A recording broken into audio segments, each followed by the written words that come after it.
महत्वपूर्ण टॉपिक आधुनिक भारत में मराठा और पेशवा से रिलेट मैं पढ़ाने जा रहा हूँ। एग्जाम के व्यू से काफ़ी इम्पोर्टेंट है ये चैप्टर, इसलिए आप इसे ध्यान से इस वीडियो को 2 बार देखिएगा। सबसे पहले ये है कि मराठा जो साम्राज्य था वो उसका उदय हुआ तो क्या, इसका शुरुआत हुआ तो क्या, कौन सा जनरेशन इसके पीछे का बैकग्राउंड क्या है, जिसके बारे में मैं पहले बताना चाहता हूँ। देखिएगा, सबसे पहले शिवाजी के पूर्वज के बारे में हम लोग जानते हैं कि किस प्रकार से शिवाजी आगे बढ़ते हुए मराठा साम्राज्य की स्थापना कर दिए।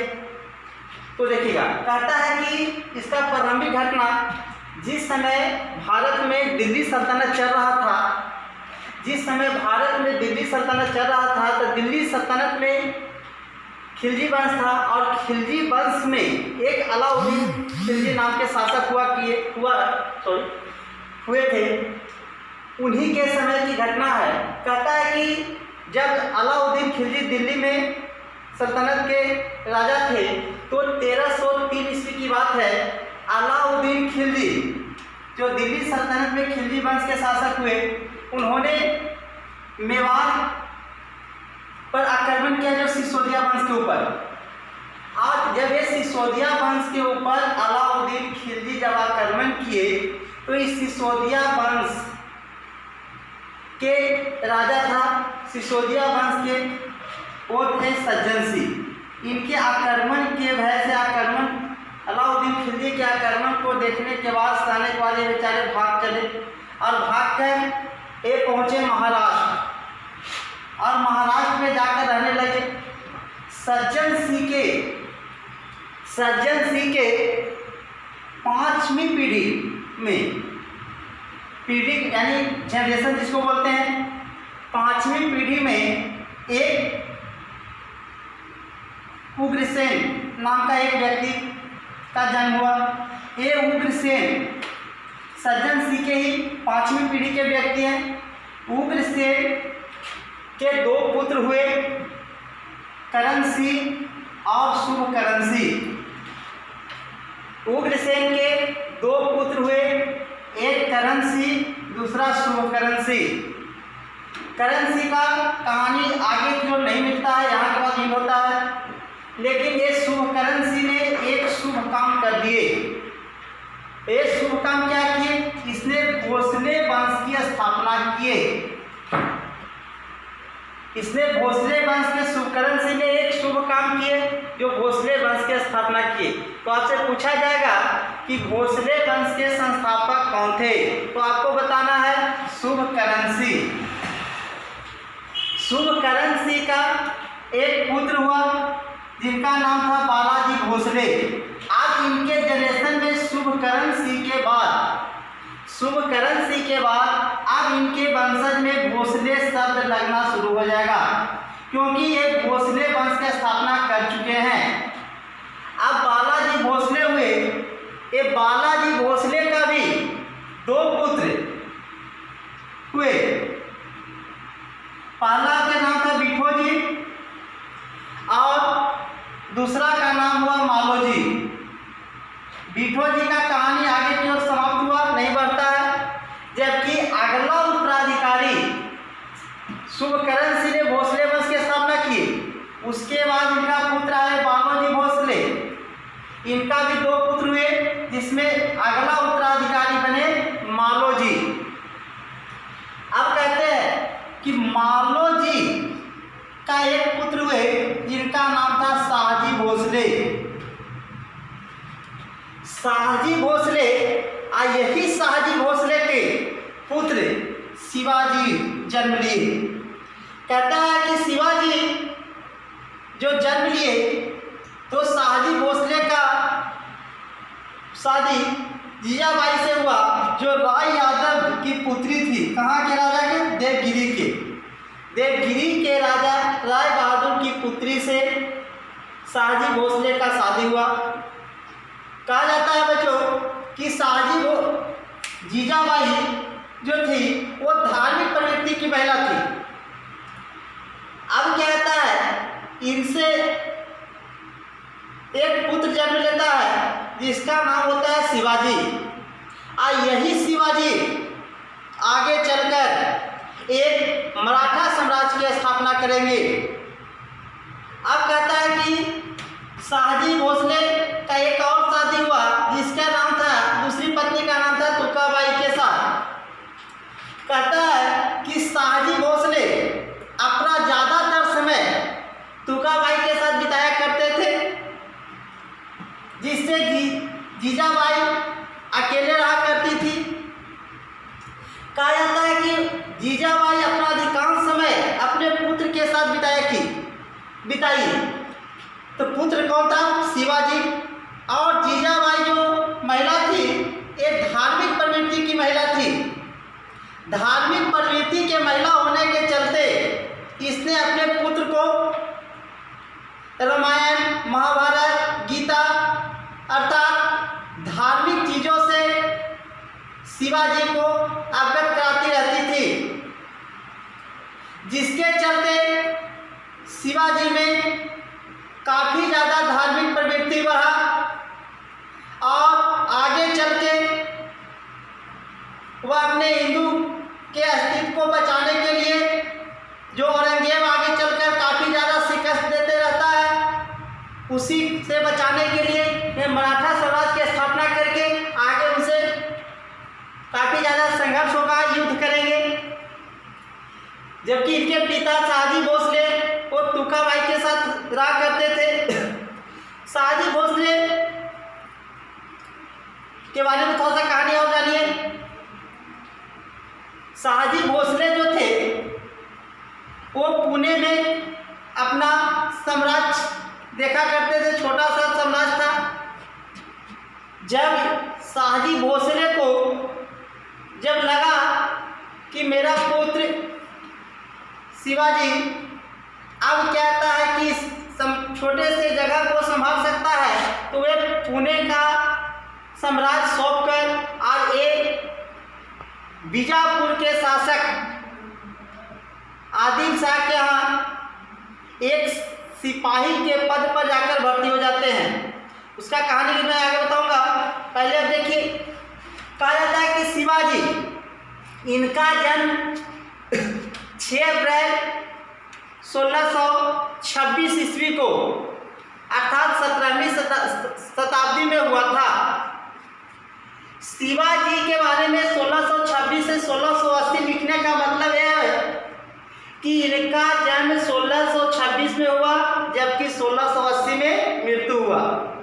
अब इनके जीवन से रिलेटेड जितना भी कहानी आप लोग को मिलेगा ये 1626 से 1680 के बीच में ही रहेगा ना। अब हम लोग को एक चीज और ध्यान देना है कि शिवाजी से रिलेट कभी भी अगर ईस्वी और सन आता है तो वो जब भी घटना घटेगा तो 1626 से 1680 के बीच में। इसलिए 1626 से 1680 के बीच में ही इनके सारा घटना चक्र चलेगा। कहता है कि इनका जन्म जो था 6 अप्रैल 1626 को हुआ। कहता है कहाँ पे हुआ, स्थान क्या था? शिवनेरी दुर्ग था, जुनागढ़ के पास, जिला पुणे में। क्योंकि पुणे में क्या देख रहे हैं, इनका पूर्वज जो था वो सिसोदिया वंश के विवाद से भाग के पुणे में स्थापित हुए थे, तो जन्म भी अब क्या होगा, पुणे में ही हुआ। संरक्षक इनका 2 गुरु हुए। शिवाजी का 2 गुरु थे, एक संरक्षक यानी राजनीतिक गुरु जिसको बोलते हैं वो थे दादाजी कोंडे, जबकि दूसरा गुरु जो हुए वो आध्यात्मिक गुरु थे, धार्मिक चीज का शिक्षा देते थे, वे थे रामदास। कहा जाता है कि शिवाजी ने अपना पहला शादी 1640 ईस्वी में साईबाई से किया था। अब कहता है कि प्रारंभिक शिवाजी जो थे, कहा जाता है कि प्रारंभिक अभियान बीजापुर के आदिल शाह के विरुद्ध किया। अब ऐसा देखिए, सोचा थोड़ा सा सोचिए, बीजापुर के बारे में थोड़ा सा सुनिएगा कहानी। कहता है कि बीजापुर के शासक जो थे उनके यहाँ आदिल शाह के यहाँ शिवाजी के पिता जी शाहजी भोसले संपूर्ण अपने राजपाट को छोड़कर चले गए थे। बीजापुर के शासक के यहाँ एक सिपाही के पद पर भर्ती थे। एक समय की बात है कि वे किसी युद्ध में गए हुए थे और बीजापुर के शासक के यहाँ एक सूबेदार रहता था जिसका नाम था अफजल खां। बीजापुर के सूबेदार का नाम था अफजल खां। कहा जाता है कि शिवाजी के पिताजी जब शाहजी भोसले युद्ध में गए हुए थे तो उस समय अफजल खां से वे सहायता मांगे, क्योंकि दोनों एक ही राजा के पक्षधर थे। तो शाहजी भोसले को लगा कि अफजल खां हमें मदद कर देगा, लेकिन उस युद्ध में अफजल खां ने शिवाजी के पिताजी को मदद नहीं किया और शिवाजी के पिताजी शाहजी भोसले उस युद्ध में मारे गए। जब शाहजी भोसले के युद्ध में मृत्यु हो गया तो उस समय इनका पुत्र शिवाजी को वे बुलाए, शाहजी भोसले अपने पुत्र शिवाजी को बुलाए और मरने वक्त शिवाजी को एक बात बताए कि बेटा सबसे दोस्ती करना, लेकिन अफजल खां एक विषैला सर्प है, इससे अपने पूरे जीवन में सतर्क रहना। इसके बाद एक बात शिवाजी के मन में बैठ चुका था अफजल खां के बारे में। इसके उस समय से ही शिवाजी के मन में अपने पिता के मृत्यु का बदला लेने के लिए चल रहा था और एक मौका यहाँ सुनहरा मिल रहा है। कहता है कि जब आदिल शाह वहाँ के राजा था तो शिवाजी का दक्षिण भारत में वर्चस्व बढ़ रहा था। तो जब वर्चस्व बढ़ रहा था अब उधर दिल्ली में बैठा हुआ मुगल शासक औरंगजेब इस वर्चस्व को देख रहा था। मुगल शासक औरंगजेब को लगा कि शिवाजी को किसी प्रकार से बढ़ता हुआ वर्चस्व रोकना चाहिए। अब क्या हुआ, शिवाजी इसके पहले 1643 में शेरगढ़ का किला जीत चुके थे, 1654 ईस्वी में पुरंदर का किला जीत चुके थे। दो इंपॉर्टेंट किला है जो बार बार एग्जाम में पूछता है, याद रखिएगा। अब कहता है कि अफजल खां जो शिवाजी के पिता का मृत्यु का कारण बना था, वह अफजल खां शिवाजी के बढ़ते हुए प्रकोप को, बढ़ते हुए वर्चस्व को देखकर सोचा कि अब शिवा को भी मृत्यु का घाट सुनाना है। इसलिए अफजल खां धोखा से शिवाजी को बीजापुर के ढक्कन के जंगलों में मिलने के बहाने बुलाया और सारा प्लानिंग था कि जैसे ही जंगल में शिवाजी आएंगे तो गला मिलने के समय शिवाजी को खंजर भोंक दिया जाए, मार दिया जाए। लेकिन शिवाजी भी अफजल खां से एक आगे ही सोचते थे। अब क्या हुआ, शिवाजी पूरी तैयारी के साथ गए थे, क्योंकि शिवाजी को ये बात पता था कि अफजल खां ही मेरे पिताजी का मृत्यु का कारण है और हमारे पिताजी मरते समय एक बात कह चुके हैं कि अफजल खां एक विषैला सर्प है, इससे सतर्क रहना। अब क्या हुआ, ये स्टील का पूरा सुरक्षा अपने शरीर के ऊपर लगाकर गए। जब और अपने सेना को चारों तरफ जंगल में शिवाजी भी छुपा दिए। इसके बाद जब जंगल में ढक्कन के जंगलों में, बीजापुर के ढक्कन के जंगलों में जब शिवाजी अफजल खां से गला मिलने के लिए जब एक दूसरे के आमने सामने हुए तो देखा लाल लाल थे। लग रहा था ऐसा कि कब हम दोनों गला मिले कि शिवाजी को हम मृत्यु का तक पहुंचाएं। शिवाजी भी देखते अफजल को तो इनके मन में भी क्रोध आ गया। अब जब दोनों एक दूसरे से गला मिले तो मिलने के बाद अफजल खान ने अपने खंजर से शिवाजी के पीछे से वार किया। गला मिलने पर पीछे से क्या क्या वार किया। ये सुरक्षा में थे, इन पर खंजर का प्रभाव नहीं पड़ा।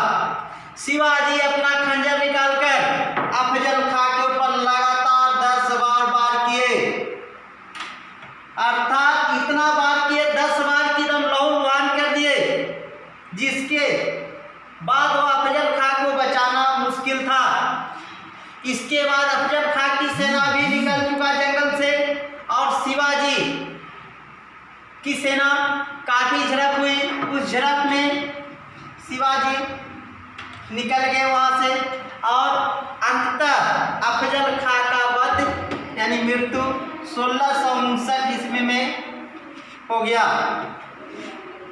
जब 1659 ईस्वी में अफजल खां मारा गया शिवाजी के हाथों, तो शिवाजी को लगा कि मेरे पिता के मृत्यु का बदला भी पूरा हुआ।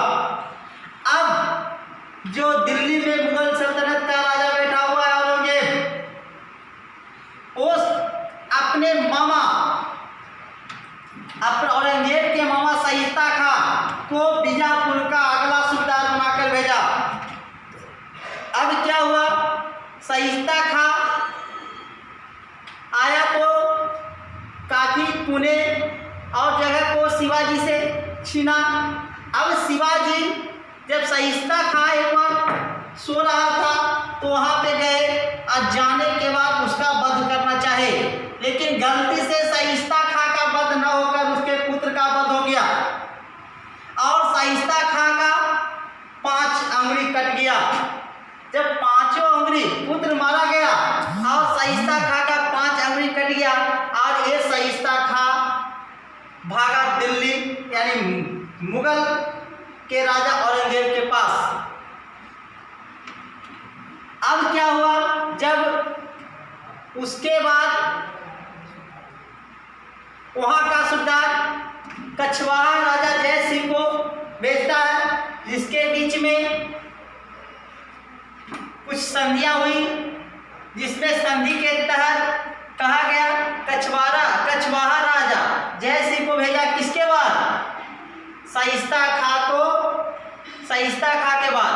तो बीजापुर का पहला सूबेदार अफजल खां को हराया तो शाइस्ता खां को जब हराए तो आया कछवाहा राजा जय सिंह और इसके साथ शिवाजी का संधि हुआ। इस संधि में 35 किला शिवाजी के पास था, जिसमें से 23 किला मुगल को दिया गया तथा अपने पुत्र को औरंगजेब के दरबार में भेजे। इसके बाद 1666 ईस्वी, इससे पहले थोड़ा सा ये 2 पॉइंट है, 3 पॉइंट इसको समझिएगा। कहा जाता है कि शिवाजी जो थे उनके पास धन की कमी थी, तो वो क्या किए कि सूरत जो काफी उस समय का औद्योगिक में आगे था, तो सूरत की प्रथम लूट 1664 ईस्वी में किए। 1664 ईस्वी में सूरत को लूटे और उस समय के लूट 1 करोड़ रुपया लूटे, जिससे मुगल अर्थात औरंगजेब का आर्थिक रूप से कमर तोड़ दिए। यह लूट से काफी ज्यादा प्रभावित हुआ था औरंगजेब और उसका आर्थिक रूप से कमर टूट गया। इसी के बाद वह क्या था, कछवाहा राजा जय सिंह को भेजता है और क्या था, पुरंदर के संधि के तहत 22 जून 1665 को यह संधि हुआ। 64 में लूटे और 65 में संधि के लिए राजी हो गया और संधि के तहत 35 किला में से 23 किला मुगल को दिए शिवाजी और अपने पुत्र को औरंगजेब के दरबार में रखे। कहता है कि इसके बाद 1666 ईस्वी की बात है, औरंगजेब के दरबार में एक उत्सव हो रहा था जिसमें शिवाजी भी गए। शिवाजी को वहाँ एक राजा की भांति नहीं देखा गया, जिससे शिवाजी को बहुत बुरा लगा। और जब शिवाजी इस बात को रखे तो शिवाजी को औरंगजेब बंदी बनवाकर जेल में बंद करा दिया। अब 1666 में बंदी बनाया और 1666 में ही शिवाजी बाहर भी आएंगे। अपने जन्मदिन के अवसर पर लोगों को मिठाई बांट रहे थे, तो जो टोकरी था उस टोकरी में अपने आप बैठ गए मिठाई के टोकरी में और बाहर निकल गए और अपने हम सकल व्यक्ति को जेल में छोड़ दिए। इस प्रकार से शिवाजी को 1666 में बंदी बनाया गया और 1666 ईस्वी में ही बाहर निकल गए। इसके बाद कहा जाता है कि इनका राज्याभिषेक हुआ 6 जून 1674 ईस्वी को। राज्याभिषेक के समय वाराणसी का एक ब्राह्मण थे गंगा भट्ट, वो एक्चुअली में महाराष्ट्र से ही आकर बहुत दिनों से बनारस में रह रहे थे। गंगा भट्ट जो थे महाराष्ट्र के ही थे, लेकिन बहुत दिनों से वाराणसी में ही रह रहे थे। जब इनका राज्याभिषेक शिवाजी के हो रहा था उस समय गंगा भट्ट ब्राह्मण के रूप में आए। कहा जाता है कि 1500 ब्राह्मण और 50,000 लोग 15,000 ब्राह्मण और 50,000 लोग का भीड़ था। यह राज्याभिषेक का उत्सव लगभग 4 महीना तक चला था। लेकिन दुर्भाग्य की बात यह था कि जैसे ही शिवाजी का राज्याभिषेक हुआ उसके 12 दिन के बाद इनकी माता जीजाबाई का देहांत हो जाता है। कहा जाता है एक लास्ट कर्नाटक का जो युद्ध हुआ था 1678 ईस्वी में, उसमें जिंजी का किला को जीते थे शिवाजी, जो अंतिम किला था जीता हुआ। इसके बाद इनका मृत्यु 3 अप्रैल 1680 ईस्वी को शिवाजी का मृत्यु हो जाता है।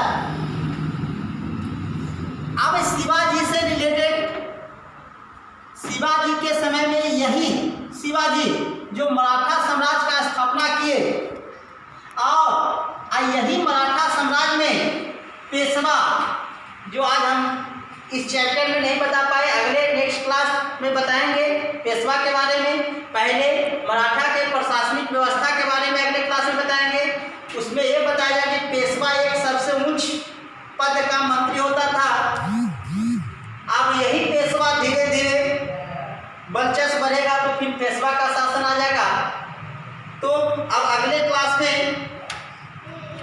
आपको बताया जाएगा मराठा समाज का प्रशासनिक व्यवस्था क्या था, किस किस प्रकार का कर्ज लिया जाता था, इसके बारे में हम अगले क्लास में बताएंगे। इस वीडियो को